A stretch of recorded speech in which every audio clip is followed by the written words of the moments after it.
আজকে আমি রান্না করব স্বাদের লাউ। আজকে আমি লাউ রান্না করব মাছের মাথা আর মুগ ডাল দিয়ে। পৌষ সংক্রান্তির পিঠে বানানোর জন্য আমার ঠাকুমা ঢেকিতে চাল কুটছে। চলুন এবার রান্নাঘরের দিকে যাওয়া যাক। সবার প্রথমে মাছের মাথাগুলো কেটে নেব।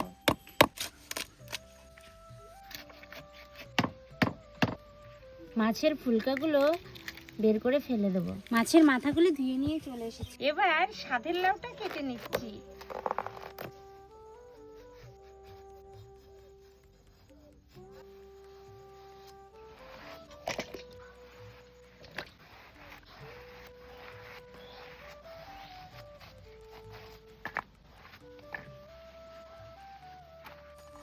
আদা কেটে নিচ্ছি। আদাটা মিষ্টু হামানদিস্তায় থেতো করে দেবে।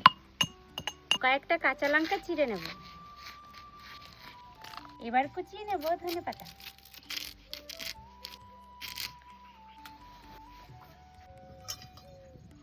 শুকনো কড়াইয়ে জিরে ভেজে নিচ্ছি। জিরে ভাজা হয়ে গেছে, নামিয়ে নিচ্ছি। এবার ভেজে নিচ্ছি মুগের ডাল। ডাল ভাজা হয়ে গেছে, এখন নামিয়ে নিচ্ছি। মাছের মাথাগুলোতে নুন হলুদ মাখিয়ে নিচ্ছি। গরম কড়াইতে দিয়ে দিচ্ছি সর্ষের তেল। গরম তেলে মাছের মাথাগুলো ভেজে নিচ্ছি।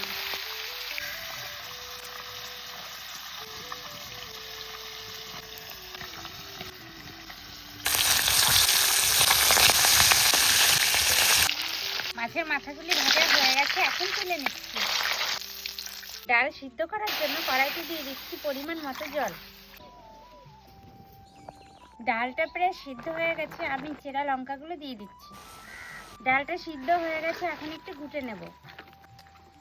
এবার দিয়ে দিচ্ছি ডালের ভেতরে জল। ভেজে রাখা জিরেটা এখন বেটে নিচ্ছি।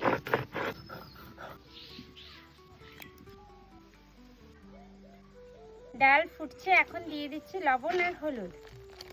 এবার দিয়ে দিচ্ছি ভাজা মাছের মাথা। সম্বারে দেওয়ার জন্য ডালটা নামিয়ে নিচ্ছি। জিরে, শুকনো লঙ্কা, তেজপাতা, আদা।